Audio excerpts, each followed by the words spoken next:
Praise lord దేవుని నామానికి మహిమ కలుగుగాక. ఈ 40 దినముల ఉపవాస ప్రార్థనలను ఫేస్బుక్ లైవ్ని 7వ రోజు ఫేస్బుక్ లైవ్ని ప్రార్థన చేసుకుని ప్రారంభించుకున్నాం. పరిశుద్ధ ప్రేమగల తండ్రి, నీకు వందనాలు తెలియజేస్తున్నాం నాయన. ఈ రాత్రికాల సమయంలో మీ ఎందుకు కూడి వచ్చేటట్టు చేసినందుకు వందనాలు నాయన. ఈ 40 దినముల ఉపవాస ప్రార్థనలో ప్రారంభం నుంచి 6 దినములు మంచిగా జరిగించినందుకు వందనాలు నాయన.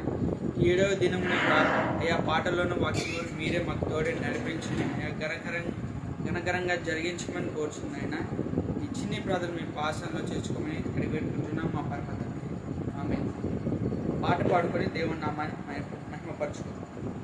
నీలోనే ఆనందం నా దేవా, నీలోనే నాకు జీవం, నీలోనే ఆనందం నా దేవా, నీలోనే నాకు జీవం. నిన్న నేడు నిరంతరం మారని దేవా, నిన్న నేడు నిరంతరం మారని దేవా. ఈ లోకమంతా నేను వెదకినా లేదయ్యా ఎక్కడ ఆనందం. నీ సన్నిధిలో ఒక్క క్షణం గడిపినా నా హృదయం పొంగెను, నా హృదయం పొంగెను.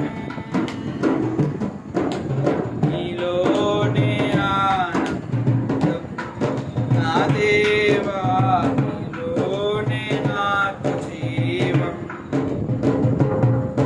ఈ లోకం ఒక మాయని తెలుసుకున్నాను, ఏది నా సొంతం కాదనుకున్నాను.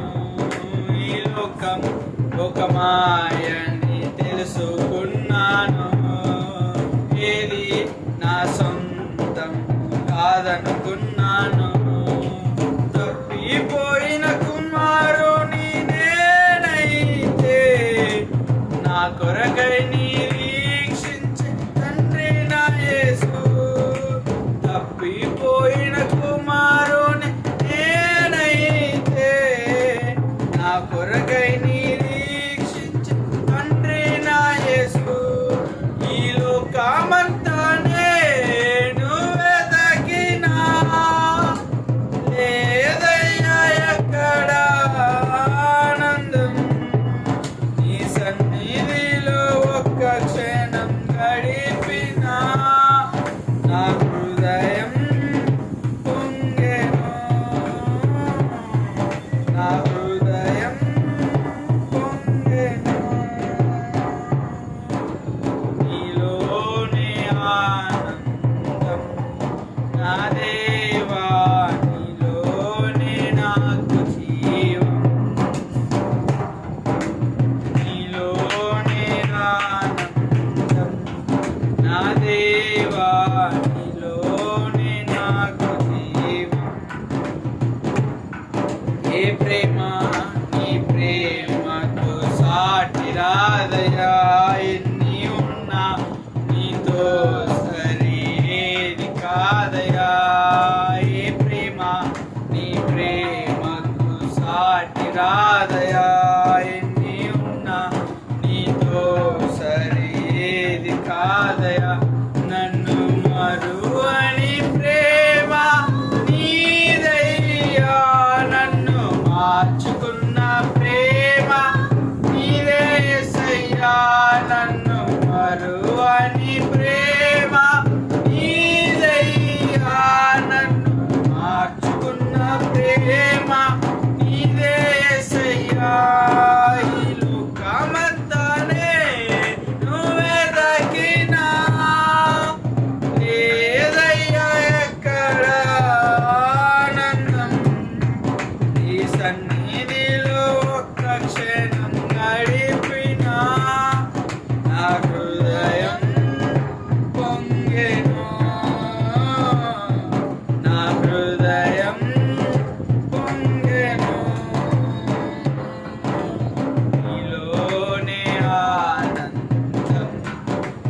దేవా నీలోనే నాకు జీవం,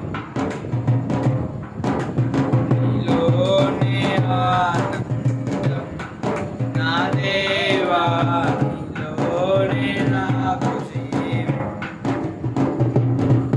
నిన్న నేడు నిరంతరం మారని దేవా, నిన్న నేడు నిరంతరం మారని దేవా. ఈ లోకమంతా నేను వెదకినా లేదయ్యా ఎక్కడ ఆనందం. ఈ సన్నిధిలో ఒక్క క్షణం గడిపినా నా హృదయం పొంగెను, నా హృదయం పొంగెను. హల్లెలూయా.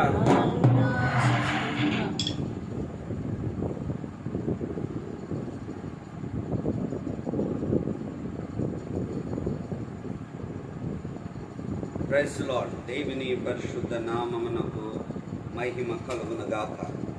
చేరుకుడి వచ్చిన మీకు అందరికీ వందనాలు. ప్రియులారా, ప్రభు ఈ రాత్రికాల సమయంలో ఈ రీతిగా ఆయనను స్తుతించటానికి, ఆయన మహిమపరచటానికి, ఆయన కీర్తించటానికి దేవుడు శ్రేష్టమైన సమయాన్ని ఇచ్చాడు. మనం నెహెమియా గ్రంథాన్ని ధ్యానం చేసుకుంటున్నాం. గడిచిన దినాలలో మరి మొదటి అధ్యాయములో నెహెమియా గారు యెరూషలేము పరిస్థితిని గురించి తెలుసుకొని ఉపవాసం ఉండి ఈ రీతిగా మరి ప్రార్థన చేశాడు మనం విన్నాం. ఈరోజు 2వ అధ్యాయంలోనికి వద్దాం. నెహెమియా గ్రంథం 2వ అధ్యాయాన్ని గమనిద్దాం, చదువుకుందాం. 2వ అధ్యాయం 1వ వచనం నుండి చదువుకుందాం. అటు తరువాత అర్తహషస్త రాజు ఏలుబడి కాలమున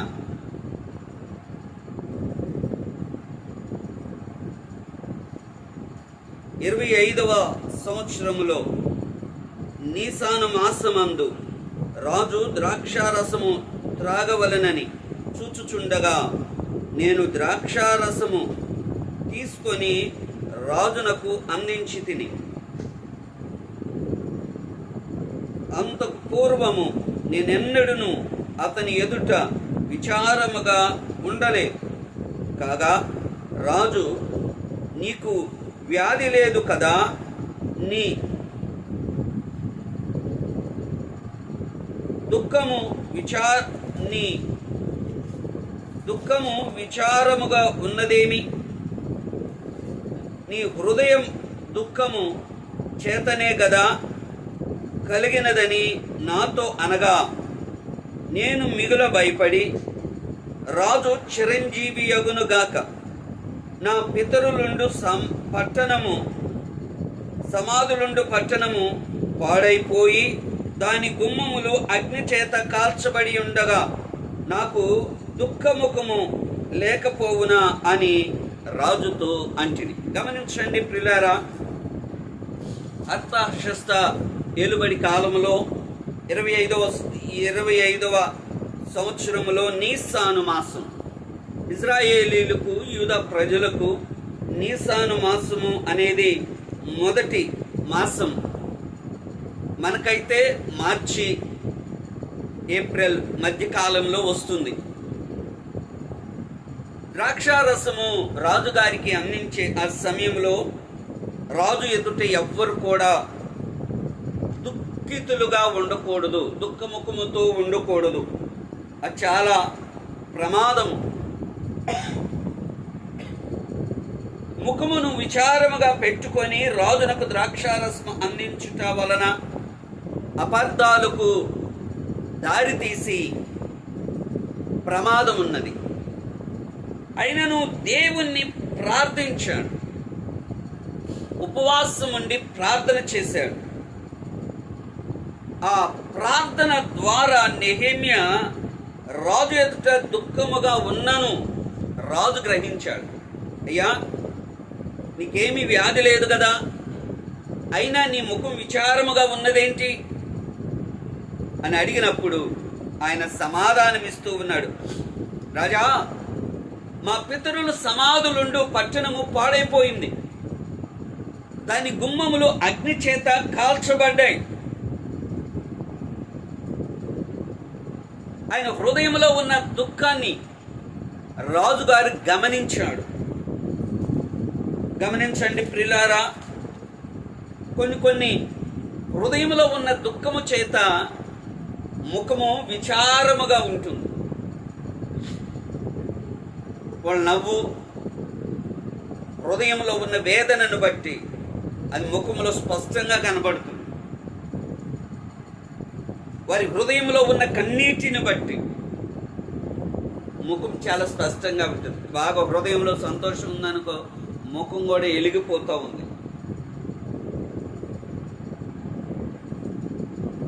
హృదయంలో ఉన్న విచారము దుఃఖము చేత ప్రియులారా ఆయన ఎంతగానో కలత పడుతున్నట్లుగా ముఖము అర్థమవుతుంది.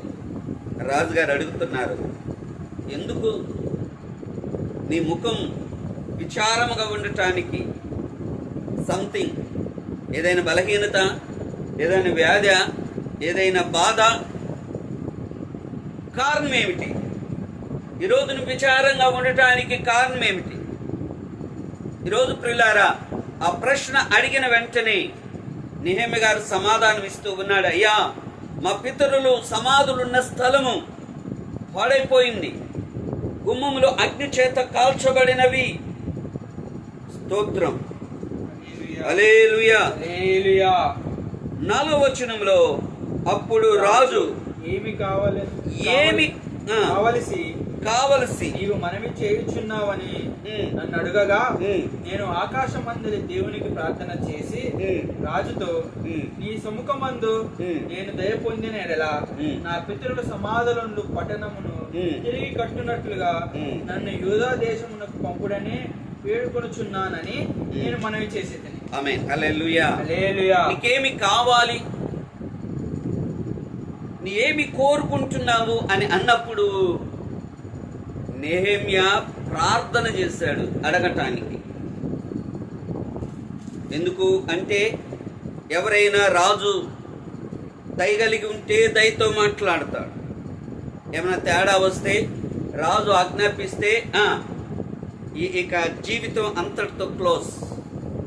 ఏది కూడా ఆయన కోపము పుట్టించకూడదు, ఏది కూడా ఆయనకు బాధ కలిగించే విధంగా ఉండకూడదు, ఏదైనా సరే.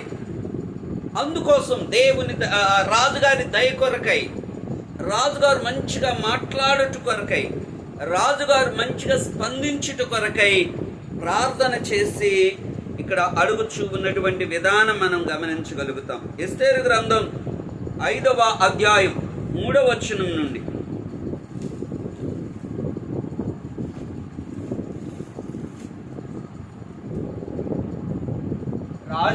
రాజు రాణి అయిన ఎస్తేరు నీకేమి కావలెను? నీ మనవి ఏమిటి? రాజ్యములో సగము మట్టుకు నీకు అనుగ్రహించేదనని. ఆమేన్, హల్లెలూయా. నీకేమి కావాలి? గమనించండి ఇక్కడ ఎస్తేరుతో రాజుగారు కూడా అంటున్నాడు, నీకేమి. ఇక్కడ నెహెమ్యా గారితో కూడా నీకేమి కావాలి, నీకేమి కావాలని అడుగుతున్నావు, నీకేమి అవసరం, నీ కొదువ ఏమిటి, నీ కొరత ఏమిటి, నువ్వేమి కావాలని ఇష్టపడుతూ ఉన్నావు. ఈరోజు నా దేవుని ప్రియులారా, ఆ అర్తాసస్త రాజు నెహెమ్యా గారిని అడిగినట్లుగా నీకేమి కావాలి అని కోరుకొని వచ్చావు. ఎస్తేరుతో జ్ఞాపకం చేస్తూ ఉన్నాడు రాజు. ఎస్తేరు, నీకేమి కావాలి, నీ మనవి ఏమిటి? రాజ్యములో సగము మట్టుకు. దేవుని వాక్యం జ్ఞాపకం చేస్తుంది, అడిగిన వాటికంటే ఊహించిన వాటి వచ్చావో నీ ప్రతి అవసరమును ప్రభు అయిన యేసు క్రీస్తు తీర్చగలిగిన వాడు. స్తోత్రం. హల్లెలూయా, హల్లెలూయా. హల్లెలూయా. మార్కు సువార్త 10వ అధ్యాయములో 51వ వచనాన్ని 52వ వచనాన్ని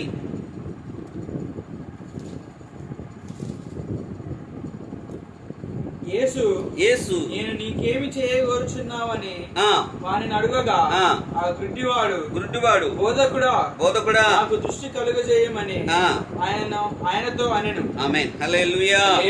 గుడ్డి బర్తలోమయి రోడ్డు పక్కన కూర్చున్నాడు. తన జీవితంలో ప్రియులారా పుట్టినది మొదలుకొని గుడ్డితనముగా ఉన్నాడు. రోడ్డు ప్రక్కన ఉండి వస్త్రము పరుచుకొని ఆ వస్త్రాన్ని పరుచుకొని అక్కడ కూర్చొని కేకులు వేస్తూ ఉండేవాడు. అనేకులను అడిగాడు, అనేకులు సహాయము చేశారు. కానీ ఆయన కొదువ తీరలేదు, కానీ ఆయన కొరత తీరలేదు, ఆయన అవసరత, ఆయన బ్రతుకులో వెలుగు కలగలేదు. స్తోత్రం. హల్లెలూయా. అయితే ఇక్కడ జ్ఞాపకం చేయగలిగిన మాట, ఈ బర్తలోమయి యేసును గురించి విన్నాడు, యేసు మార్గంలో వస్తున్నాడని తెలుసుకున్నాడు, కేకలు వేయటం ప్రారంభించాడు. దావీదు కుమారుడా నన్ను కరుణించు, దావీదు కుమారుడా నన్ను కరుణించు, దావీదు కుమారుడా నన్ను కరుణించు. జనమందరూ అంటూ ఉన్నారు, ఆయన శిష్యులు అంటున్నారు, ఊరక ఉండు, కేకలేయొద్దు అని చెప్పాడు. వాడు మరి ఎక్కువగా కేకలు వేశాడు. మరి ఎక్కువగా ఆయన కేకలు వేసినప్పుడు యేసు నిలిచి ఆయన దగ్గరికి, నీకేమి చేయాలని కోరుకుంటున్నావు? ఎందుకు నీ కేక ఏమిటి? ఈరోజు నా దేవుని ప్రియులారా, నీవు దేవుని సన్నిధిలో మొరపెడితే, నీవు దేవునిని అడిగితే నీకేమి కావాలని నువ్వు అడుగుతావో ప్రతిదీ కూడా. అందుకని యాకోబు పత్రికలో ఏమని ఇక్కడ జ్ఞాపకం చేస్తూ ఉన్న మాట ఆయన అంటూ ఉన్నాడు, ఏమంటూ ఉన్నాడు, ఎవరికైనాను జ్ఞానము కొదువుగా ఉన్న ఎడల అతడు దేవునిని అడగవలెను, అప్పుడు అది అతనికి అనుగ్రహింపబడును, ఆయన అందరికీ ధారాళముగా దయచేయువాడు. స్తోత్రం. హల్లెలూయా, హల్లెలూయా. కొంచెం ఇచ్చేవాడు కాదు, అడ్జస్ట్ చేసుకో అనేవాడు కాదు, ఆయన ధారాళముగా ఇచ్చేవాడు, ధారాళముగా దయచేయవాడు. నీ కొదువ ఏమిటో ఈరోజు అతడు బర్తలోమయి కొదువ ఏమిటి అంటే, బర్తలోమయి యొక్క ప్రార్థన అవసరత ఏమిటి అంటే, బర్తలోమయికు ఉన్నటువంటి ఆ లోపము జ్ఞాపకం చేస్తున్నాడు, నా స్థితి మార్చాలి. స్తోత్రం. హల్లెలూయా. ఏమవ్వాలి? నా స్థితి మారాలి, నా చీకటి బ్రతుకు పోవాలి, నా బ్రతుకులో వెలుగు రావాలి, ఈ వస్త్రం పోవాలి, పరుచుకున్న వస్త్రం. స్తోత్రం. చాలా మంది ఈ వస్త్రాలు పట్టుకొనే తిరుగుతూ ఉంటారు, ఆ వస్త్రాలు బరిసే తిరుగుతూ ఉంటారు, అయ్యో అయ్యో అయ్యో అనుకుంటూ. నా దేవునిని అడగగలిగితే ఈరోజు నా యేసయ్య మన పరిస్థితిని మార్చగలిగిన వాడు, నీ స్థితిని మార్చగలిగిన వాడు. నీకేమి కావాలో, అందుకని యాకోబు అంటూ ఉన్నాడు, నీకే జ్ఞానము కొదువుగా ఉన్న ఎడల నీ కొదువ ఏమిటో ప్రభుని అడగలిగింది. స్తోత్రం. సందేహించకుండా ధారాళంగా దయచేయగలిగిన వాడు. నువ్వు సందేహించకుండా అడిగితే ధారాళంగా దయచేస్తాడు. ఆయన ఇచ్చే దేవుడై ఉన్నాడు. స్తోత్రం. హల్లెలూయా, హల్లెలూయా. మనం గమనిస్తే ప్రియులారా, ఆయన ఆకాశమందుండి దేవునికి ప్రార్థన చేసిన క్షణములోనే నెహెమ్యా ప్రార్థన చేశాడు. ఆ రాజుతో మాట్లాడుచునే ప్రార్థన చేశాడు. స్తోత్రం. హల్లెలూయా. ప్రార్థన చేసుకుంటున్నాడు, ప్రభా రాజుగారి మనసు మారాలి, రాజుగారు మంచిగా స్పందించాలి అని అనుకుని ప్రార్థన చేసినప్పుడు ఏమండి, కొన్ని దినములు విజ్ఞాపన చేసాను, కానీ ఇప్పుడు రాజుతో మాట్లాడుతూ ఉండగా ఒక్క క్షణములోని గమనిస్తే ప్రియులారా, ప్రార్థన చేసిన వెంటనే ఆయన అంటూ ఉన్నాడు, ఏమని జ్ఞాపకం చేస్తుంది, నీకేమీ కావాలి, నువ్వేం అడుగుచూ ఉన్నావు, నీ ప్రార్థన అవసరత, ప్రార్థన చేస్తూ ఉన్నావుగా, ఏ అవసరత కొరకు ప్రార్థన చేస్తుంది. ఈరోజు నా దేవుని ప్రియులారా, నీ అవసరత ఏదైనా, నీ అక్కర ఏదైనా, నీ కొదువ ఏదైనా ప్రభు సన్నిధిలో ప్రార్థన చేసి ప్రభును అడిగినప్పుడు ప్రభు తప్పకుండా కార్యము చేసే దేవుడై ఉన్నాడు. స్తోత్రం. హల్లెలూయా, హల్లెలూయా, హల్లెలూయా. గమనించండి, ఆయన ఒక్క ఏమంటాం, అక్కడ రాజుగారితో మాట్లాడుతూనే ప్రార్థన చేశాడు. బయటికి వెళ్ళలేదు, కొన్ని రోజులు కూడా కాదు, ఆయన అక్కడుండే ప్రార్థన చేసి రాజుగారు మంచిగా స్పందించాలి. లూకా రాసిన సువార్త 6వ అధ్యాయం 12వ వచనంలో,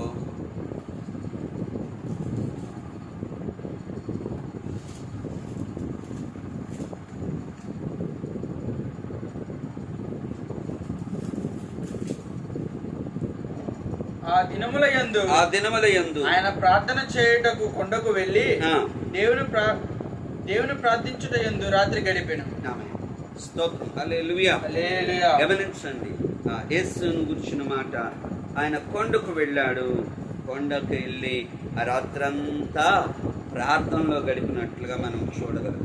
ప్రియులారా, సందర్భానుసారముగా ప్రతి విధమైనటువంటి ప్రార్థనలు ఇక్కడ నెహెమ్యా గారికి ప్రార్థన చేయటానికి కొన్ని విత్ ఇన్ సెకండ్స్లోనే రాజుగారితో మాట్లాడుతూనే మనసులో ప్రార్థన చేస్తూ ఉన్నాడు. నేను ఆత్మతో ప్రార్థన చేస్తాను, మనసుతో ప్రార్థన చేస్తాను. ప్రతి విధమైనటువంటి ప్రతి సమయం మనము కూడా ఆత్మ వలన ప్రతి సమయమందు ప్రతి విధమైన ప్రార్థన చేయవలసిన వారమై ఉన్నాం. నెహెమ్యా గారు ఈ గ్రంథంలో 12 విధములుగా ప్రార్థన చేసినట్లుగా మనము చూడగలుగుతాము. ఈ ప్రార్థనను బట్టి నెహెమ్యా 3 విషయాలు రాజుగారిని అడుగుచూ ఉన్నాడు. మొదటి విషయం, నా పితరుల పట్టణము తిరిగి కట్టబడినట్లుగా నన్ను యూదయ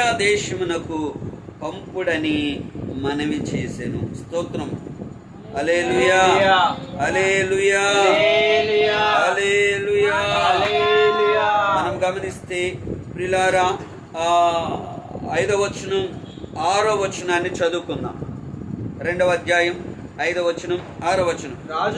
రాజుతో సముఖమందు నేను దయ పొందిన నా పితరుల సమాధులుండు పట్టణంకు తిరిగి కట్టునట్లుగా నన్ను యూదా దేశంలోకి పంపుడని వేడుకొనుచున్నానని నేను మనవి చేసి తిని. ఆమేన్, హల్లెలూయా. గమనించండి, 70 సంవత్సరాల క్రితమే ఆలయం కట్టబడటం జరిగింది. యెజ్రా గ్రంథం 6వ అధ్యాయం 15వ వచనంలో మనము చూడగలుగుతాం. కానీ 140 సంవత్సరాల క్రితమే ప్రాకారములు పడగొట్టబడినను అది కట్టబడలేదు. మందిరం కట్టబడింది కానీ ప్రాకారములు కట్టబడలేదు. 2వ రాజుల గ్రంథం 25వ అధ్యాయం 8వ వచనం 10వ వచనం వరకు చదువుకుందాం. మరియు బబులోను రాజైన నెబుకద్నెజరు ఏలుబడిలో 19వ సంవత్సరమందు 5వ నెల 7వ దినమందు దేహ సంరక్షకుల అధిపతియు బబులోను రాజు సేవకుడునగు నెబూజరదాను యెరూషలేమునకు వచ్చి యెహోవా మందిరమును రాజనగరును యెరూషలేమునందున్న ఇండ్లన్నిటిని గొప్పవారి ఇండ్లన్నిటిని అగ్ని చేత కాల్పించెను. మరియు రాజదేహ సంరక్షకుల అధిపతి యొద్దనున్న కల్దీయుల సైనికులందరూ యెహోవా యెరూషలేము చుట్టూనున్న ప్రాకారములను పడగొట్టిరి. ఆమేన్, హల్లెలూయా. ప్రాకారములు పడగొట్టబడినవి. 140 సంవత్సరములు గడిచిన ఈ పడిపోయిన ప్రాకారములు కట్టడానికి ఎవ్వరు కూడా ముందుకు రాలేదు. ఇప్పుడు నెహెమ్యా హృదయములో దేవుడు ఆ భారాన్ని ఉంచాడు. గమనించండి, ఆ భారం దేవుడు తన హృదయంలో ఉంచాడు కనుక అది కట్టబడటానికి నన్ను పంపమని రాజుగారితో మనవి చేశాడు. అలాగే రాజు పంపించాడు. దేవుని సాక్ష్యమిచ్చుటకు ప్రభువుని ఎవరిని పంపుదును అనగా యెషయా గ్రంథంలో మనం గమనిస్తాం. యెషయా అంటున్నాడు, నన్ను పంపుము అని చెప్తూ ఉన్నాడు. స్తోత్రం, హల్లెలూయా. హల్లెలూయా. దేవుని చిత్త ప్రకారం యెషయా గారు కూడా, ప్రవక్త అయిన యెషయా కూడా పంపబడ్డాడు. మన ప్రియ ప్రభువు కూడా శిష్యులను అలాగే ప్రభు పరిచర్య కొరకు పంపించినట్లుగా మన మార్కు సువార్తలోను మత్తయి సువార్తలో మనం చూడగలుగుతాం. మీరు సమస్త జనులకు మీరు వెళ్ళి సమస్త జనులను శిష్యులనుగా చేయమని ఆయన చెప్పాడు. స్తోత్రం, హల్లెలూయా. ఆయన పంపించాడు. ఇక్కడ నెహెమ్యా గారిని కూడా దేవుడే పంపిస్తూ ఉన్నాడు. పడిపోయిన ప్రాకారములు కట్టడానికి ఆయన కూడా పాపములో పడిపోయిన వారిని, శాపములో పడిపోయిన వారిని విమోచించటానికి, విడుదల కలుగు చేయటానికి, పాపపు బంధకాలలో ఉన్న ఆ బంధకాలను తెంచివేసి నూతనమైన జీవం ఇవ్వటానికి. ఆమేన్, హల్లెలూయా.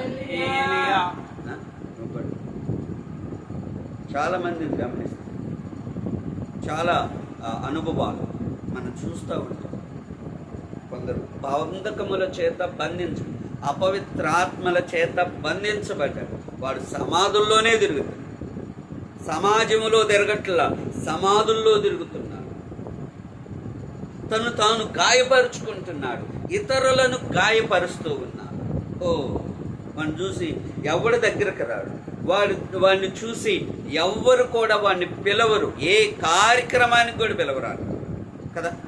ఊర్లో ఎన్నో ఫంక్షన్ జరుగుతాయి, ఊర్లో ఎన్నో కార్యక్రమాలు జరుగుతాయి, కానీ ఎవ్వరు కూడా, ఎందుకు అంటే వాడు సమాజంలో తిరగడానికి ఇష్టపడేవాడు కాదు. వాడు సమాజానికి చాలా హానికరమైన వాడిగా ఉన్నాడు. వాడు సమాజంలో ఎంతో క్రూరమైన వ్యక్తిగా ఉన్నాడు. వాడిని ఎవ్వరు కూడా ఆపలేని స్థితిలో ఉన్నాడు. గొలుసులతో బంధించిన నేటి సమాజంలో యువత కూడా ఇలానే ఉంది. వాడిలో మార్పు రావడం లేదు. వాడు సమాజంలో తిరిగే పరిస్థితి లేదు. కారణం, సాతానుడు వాడిని పట్టుకున్నాడు, బంధించాడు. ఇప్పుడు వాడికి విడుదల కలుగజేయటానికే ప్రభువైన యేసుక్రీస్తు స్థలానికి వచ్చాడు. స్తోత్రం, హల్లెలూయా. యేసయ్య అతనిలో ఉన్న దెయ్యాలను వెళ్ళగొట్టినప్పుడు వాడు స్వస్థ చిత్తుడై యేసు పాదాల దగ్గర కూర్చున్నాడు. ఆమేన్. సమాధుల్లో తిరిగేవాడు సమాజంలోనికి వచ్చాడు. హానికరుడైన వాడు సాత్వికముగా మారిపోయాడు. ఇదిగో ఇతరులను గాయపరిచేవాడు, ఈ ఇతరులకు హాని తలపెట్టేవాడు, సంఘములో సమాజములో ఉండని వాడు సంఘములోనికి సమాజములోనికి మార్చబడ్డాడు. రాక్షసుడుగా ఉన్న వాని మనస్సును ప్రభు మార్చి దీన మనసు, సాధు మనసు కలుగు చేశాడు. ఆమేన్. అదే వాక్యం, అదే ప్రభు మార్గం. ఇది మతం మార్చేది కాదు, మనస్సును మార్చేది. ఆమేన్. నీ మతాన్ని మార్చేది కాదు, నీ మనస్సును మార్చేది. ఈ మనిషి సమాధులలో తిరుగుతూ తనను తాను గాయపరుచుకుంటూ, తనను తాను హింసించుకుంటూ, ఇతరులను హింసిస్తున్న ఓ క్రూరమైన వ్యక్తి. ఎవరైనా ప్రేమిస్తారా? ఎవరైనా దగ్గరకు తీస్తారా? ఎవరైనా దగ్గరకు వెళతారా? ఎవరు వెళ్ళేవాళ్ళు కాదు. కానీ ప్రభు అతనిని మార్చినప్పుడు ఓ గొప్ప కార్యం జరిగింది. స్తోత్రం, హల్లెలూయా. అందుకనే అటువంటి వారిని మార్చటానికే శిష్యులకు చెప్పాడు, మీరు సర్వలోకమునకు వెళ్ళి సర్వ సమాజానికి సువార్తను ప్రకటించండి. ఈ సువార్త, ఈ మంచి వార్త, ఇది మంచి వార్త, నీకు మేలు కలుగజేసే వార్త, నీ బాధ నుండి విడుదల కలుగజేసే వార్త, నీ దుఃఖమును సంతోషంగా మార్చే వార్త. ఇదిగో నేడు రక్షకుడు మీ కొరకు పుట్టి ఉన్నాడు. స్తోత్రం, హల్లెలూయా.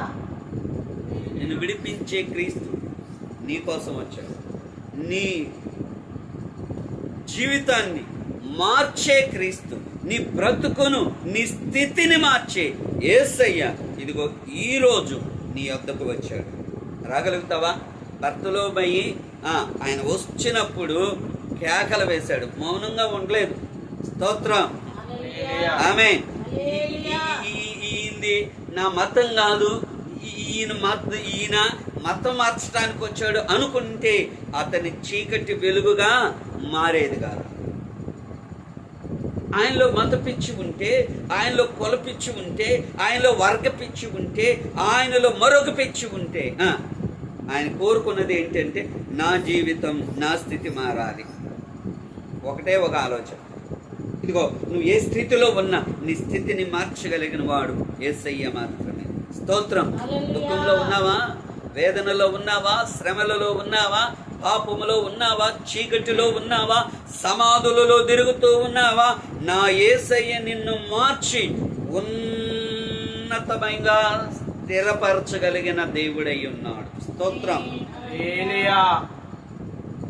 నువ్వు రాగలిగితే, ఆయన సువార్తను నువ్వు వినగలిగితే, ఆయన సువార్త తట్టు నువ్వు తిరగలిగితే, యేసు తట్టు తిరగలిగితే, ఇదిగో పడిపోయిన ప్రాకారములను కట్టడానికి నెహెమ్యా పూనుకున్నట్లుగా పడిపోయిన ప్రాకారాలను నిలవబెట్టడానికి నెహెమ్యా పంపబడినట్లుగా ప్రభు అయిన యేసుక్రీస్తు పడిపోయిన సర్వ మానవాళిని లేవనెత్తటానికే వచ్చాడు. స్తోత్రం. ఆయన మతాన్ని స్థాపించటానికి రాలేదు. ఆమె ఆయన మార్గము, పరలోక మార్గాన్ని సిద్ధపరచడానికి వచ్చాడు. నువ్వు ఆ మార్గంలోనికి వస్తే ఎక్కడ కూడా మతంలో నిన్ను మతం మారమంటలేదు, నీ మార్గాన్ని మార్చుకోమంటున్నావు. స్తోత్రం. నిన్ను మతం మారమంటలేదు. ఇది మతం కాదు, మార్గం. క్రీస్తు మార్గంలోనికి నువ్వు వస్తే ఇదిగో ఆ మార్గం నిన్ను జీవంలోనికి నడిపిస్తుంది, ఆశీర్వాదంలోనికి నడిపిస్తుంది, శ్రమ నుండి విడిపిస్తుంది, నీ దుఃఖాన్ని సంతోషంగా మారుస్తుంది. ఆయన మతాలు మార్చేవాడు కాదు, మనస్సులను మార్చే దేవుడై ఉన్నాడు.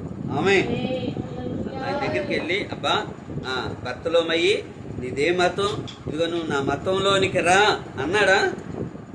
ఎందుకని అనలేదు? ఆయన మతం మార్చేవాడు కాదు, బ్రతుకును మార్చేవాడు. స్తోత్రం. నీ బ్రతుకును మార్చేవాడు, నీ పాపం నుండి విడిపించేవాడు, పాపాంధకార ప్రిలార దుర్మార్గు సాతాను దుర్మార్గపు కట్లన్నీ తెంచేవాడు ఆయన. స్తోత్రం. అంతే కదా.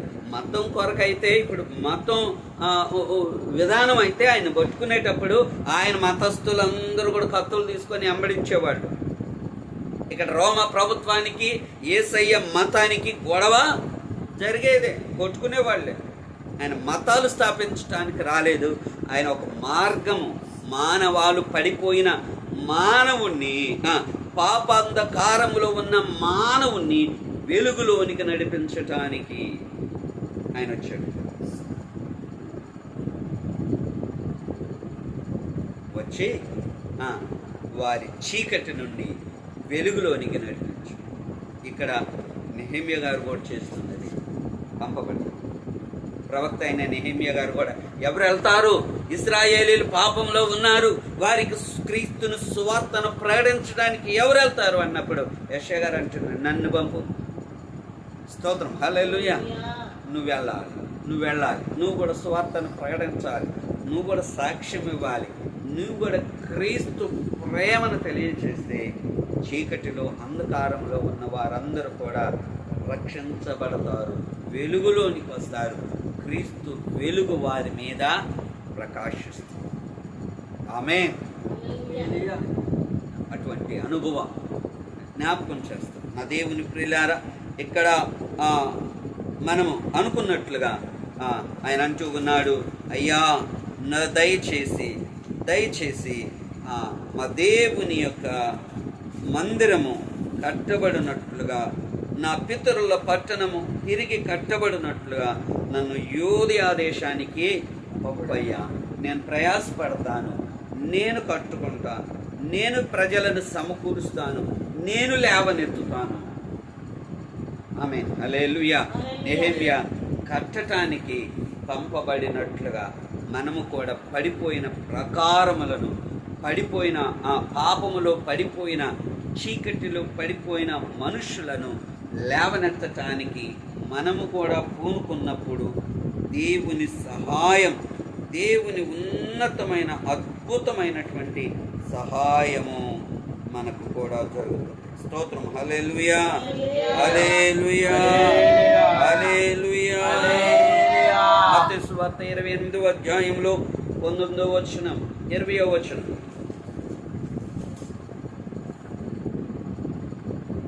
కాబట్టి మీరు వెళ్ళి సమస్త జనులను శిష్యులుగా చేయుడి.